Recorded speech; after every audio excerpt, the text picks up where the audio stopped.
Hello everyone, welcome back to the channel. आज हम Indian penal code के एक इंपॉर्टेंट सेक्शन के बारे में बात करेंगे, आईपीसी सेक्शन 307, जो कि अटेम्प्ट टू मर्डर से डील करता है। चलिए शुरू करते हैं। आईपीसी सेक्शन 307 उन लोगों को पनिश करने के लिए है जो मर्डर करने की कोशिश करते हैं लेकिन सक्सीड नहीं होते।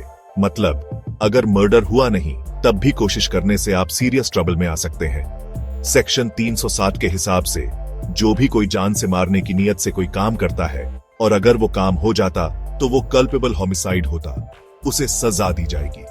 सिंपल भाषा में, अगर आप किसी को मारने की कोशिश करते हैं और आपके एक्शन से उसकी मौत हो सकती थी तो आपको इस सेक्शन के तहत सजा हो सकती है। अब किस तरह की पनिशमेंट की बात हो रही है? देखिए, जनरल केसेस में अगर अटेम्प्ट टू मर्डर का दोषी पाया जाता है तो आपको 10 साल तक की जेल या जिंदगी भर की कैद और शायद जुर्माना भी हो सकता है। लेकिन अगर विक्टिम कोई पब्लिक सर्वेंट है, जैसे पुलिस ऑफिसर या जज जो अपनी ड्यूटी कर रहा था, तो सजा और भी ज्यादा कड़ी हो सकती है, जिंदगी भर की कैद और जुर्माना। तो कोर्ट कौन से की एलिमेंट्स देखता है ये डिसाइड करने के लिए कि कोई एक्शन सेक्शन 307 के अंडर आता है या नहीं? 3 मेन एलिमेंट्स हैं। पहला, इंटेंट टू किल। आरोपी का इंटेंशन जान से मारने का होना चाहिए। बिना इंटेंट के ये अटेम्प्ट टू मर्डर नहीं माना जाएगा। दूसरा, एक्ट ऑफ एंडेंजरमेंट।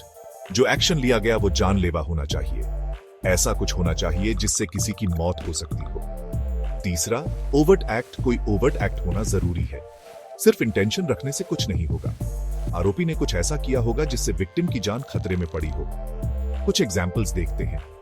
मान लीजिए कोई किसी पर चाकू या बंदूक से हमला करता है तो ये क्लियर अटेम्प्ट टू मर्डर है।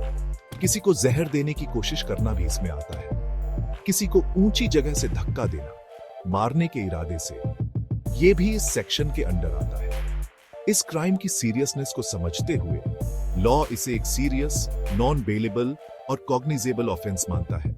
इसका मतलब पुलिस बिना वारंट के आरोपी को अरेस्ट कर सकती है। कंक्लूजन में, आईपीसी सेक्शन 307 एक स्ट्रिक्ट लॉ है जो लोगों को अटेम्प्ट टू मर्डर से रोकने के लिए बनाया गया है, कड़ी सजा देकर, भले ही मर्डर पूरा न हुआ हो। ये लॉ एंड ऑर्डर मेंटेन करने और सिटीजन्स को प्रोटेक्ट करने में इंपॉर्टेंट रोल प्ले करता है। आज के लिए बस इतना ही। अगर आपको ये वीडियो इंफॉर्मेटिव लगा तो लाइक, शेयर और सब्सक्राइब जरूर करें। मिलते हैं अगले वीडियो में।